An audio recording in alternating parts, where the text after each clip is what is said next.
नमस्कार शिक्षक बंधू भगिनींनो, आज CTET 2026चा निकाल लागलेला आहे. फेब्रुवारी 2026मध्ये घेण्यात आलेल्या CTET 2026 पेपर 1 आणि पेपर 2 याचा आज दिनांक 30 मार्च 2026 रोजी निकाल लागलेला आहे.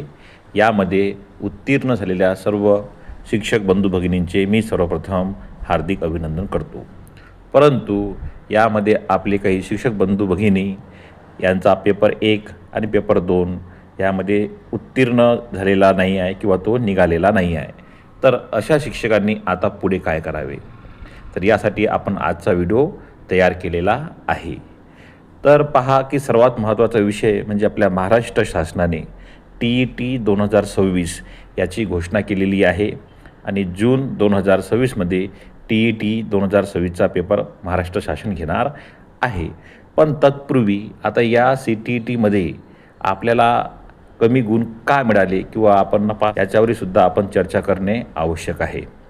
तर पहा, सगळ्यात प्रथम की काही शिक्षकांनी जो हा पेपर दिला असेल तो अभ्यास न करता किंवा आपल्याला त्यामधील भौतिक गोष्टी येते, आपण जे शिकवतो त्याच्याशी संबंधित आहे असं गृहीत धरून आपण पेपर दिलेला आहे. त्यामुळं काही शिक्षकांचा 2-3 मार्कानं किंवा 1-2 मार्कांनीसुद्धा विषय राहिलेला असेल किंवा त्यांचा पेपर निघालेला नाही आहे. परंतु एक गोष्ट लक्षात ठेवायचं की CTET किंवा TET याचा पेपर आपण जर पाहिला असता आपल्याला पाहायला सोपा जातो, परंतु जेव्हा प्रत्यक्षात आपण पेपर सोडवितो तेव्हा त्यामध्ये आपल्याला अडचणी निर्माण होतात. म्हणून कोणताही पेपर असो त्याची आपल्याला तयारी करणे आवश्यक आहे. आता आपल्यामागे भरपूर शैक्षणिक अशैक्षणिक कामे असल्यामुळे आपल्याला पुरेसा अभ्यास करायला वेळ मिळत नाही. तर तेव्हा आपण काय करावं, कशा पद्धतीनं अभ्यास करावा हा विषय महत्त्वाचा आहे. तर आजच्या काळात आपल्या यूट्यूबवर भरपूर असे आपल्याला व्हिडिओ पाहायला मिळतात. तुम्ही जर आपलं यूट्यूब काढलं आणि यूट्यूबमध्ये जसं आपण CTET पेडागॉजी असं टाकलं तर यामध्ये पहा आपल्याला भरपूर असे व्हिडिओ दिसतात. आता आपला जो CTETचा पेपर आहे याच्यामध्ये आपल्याला त्याचे 5 भाग दिसतात. एक पेडागॉजी, सायन्स, गणित, भाषा 1 आणि भाषा 2. तर आपण सर्वप्रथम या सगळ्या विषयांना 30-30 मार्क आहे आणि आपल्याला CTET क्लिअर करण्यासाठी जास्तीत जास्त 90 मार्काची आवश्यकता आहे. म्हणजे जर आपण ओपनमध्ये असाल तर आपल्याला 90 मार्क लागेल आणि जर आपण कॅटेगरीमध्ये येत असू तर आपल्याला यामध्ये 83 मार्क पाहिजे.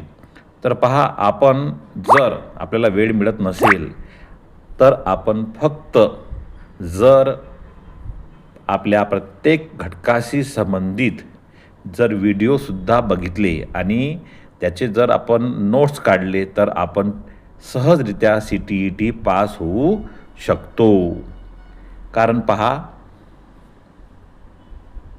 काय पेडागॉजी, दुसरा मॅथ, तिसरा सायन्स, चौथा लँग्वेज 1 आणि लँग्वेज 2. म्हणजे या लँग्वेज 1 आणि लँग्वेज 2मध्ये आपण आपल्या सोयीनुसार आपली पहिली भाषा मराठी किंवा हिंदी किंवा इंग्लिश किंवा दुसरी भाषा मराठी, हिंदी, इंग्लिश याप्रमाणे घेऊ शकतो. तर जेव्हा आपण पेडागॉजी या विषयाशी संबंधित व्हिडिओ आपण यूट्यूबवर सर्च करू तर जेवढे जास्त आपण व्हिडिओ पाहणार आहोत तेवढे आपले कॉन्सेप्ट क्लिअर होतील. तुम्ही म्हणाल की व्हिडिओ पाहिल्यामुळे काय होईल, तर लक्षात ठेवा की व्हिडिओ पाहिल्यामुळे काय होते की आपल्याला त्या CTETला नेमकं त्या प्रश्नाचं काय उत्तर पाहिजे हे आपण त्या उत्तरापर्यंत पोहोचू शकतो आणि आपलं जे त्यामधला जो करेक्ट पर्याय निवडण्याचा जो आपला रेशो आहे किंवा आपला जो पर्सेंटेज आहे हे त्यामुळे सहजरीतीने वाढू शकतो. आणि सोबतच आपल्याला काय करायचं आहे किंवा त्यातील काही प्रश्न असे असतात की आपण त्याचं उत्तर तेव्हाच करेक्ट देऊ शकतो, परंतु काही प्रश्न असे असतात की त्यांच्या उत्तरामध्ये आपल्याला शंका आहे तर अशा प्रश्नांची आपण नोट्स काढून ठेवायला पाहिजे. म्हणजे जेव्हा प्रत्यक्षात तो पेपर असतो त्यावेळेस कसं आहे आपल्याला संपूर्ण व्हिडिओ पुन्हा पाहायला वेळ मिळणार नाही. तेव्हा आपल्याला जे प्रश्न डिफिकल्ट गेलेले आहे ते प्रश्न आपण फक्त नोट्स काढल्यामुळे त्यांची रिव्हिजन करू शकतो आणि त्यामुळे आपल्याला कसा आहे चांगला सराव होईल. त्याच रीतीने जर आपण मॅथ आणि सायन्स याचीसुद्धा व्हिडिओ बघितले तर मॅथमध्ये कसं आहे, मॅथमध्ये आपल्याला सरावाला महत्त्व आहे. आपला जेवढा सराव जास्त होईल तेवढं आपल्याला त्यामध्ये स्कोरिंगचा वाव असतो.